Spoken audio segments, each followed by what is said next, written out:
Video پسند آنے پر میرے چینل کو ضرور سبسکرائب کیجیے۔ مختصر دینی معلومات۔ فرشتے اللہ کی مخلوق۔ بسم اللہ الرحمن الرحیم۔ فرشتے اللہ تعالیٰ کی مخلوق ہے جو نور سے پیدا ہوئے ہیں۔ وہ ہماری نظروں سے غائب ہیں، کبھی اللہ کی نافرمانی نہیں کرتے۔ اللہ تعالیٰ نے ان کو مختلف کاموں پر لگا رکھا ہے، وہ ہر وقت انہی کاموں میں لگے رہتے ہیں۔ فرشتے بے شمار ہیں، ان کی صحیح تعداد اللہ تعالیٰ ہی کو معلوم ہے۔ ان میں 4 فرشتے مشہور و مقرب ہیں۔ پہلا، حضرت جبرائیل علیہ السلام جو اللہ کی کتابیں اور احکامات پیغمبروں کے پاس لاتے تھے۔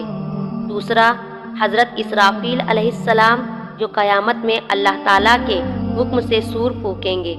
تیسرا، حضرت میکائیل علیہ السلام جو بارش کا انتظام کرنے اور مخلوق کو روزی پہنچانے پر مقرر ہے۔ چوتھا، حضرت عزرائیل علیہ السلام جو مخلوق کی جان نکالنے پر مقرر ہے۔ اسی طرح ان کے علاوہ بھی بہت سارے فرشتے ہیں جو اللہ تعالیٰ کی حمد و ثنا اور اس کی پاکی بیان کرنے میں لگے رہتے ہیں۔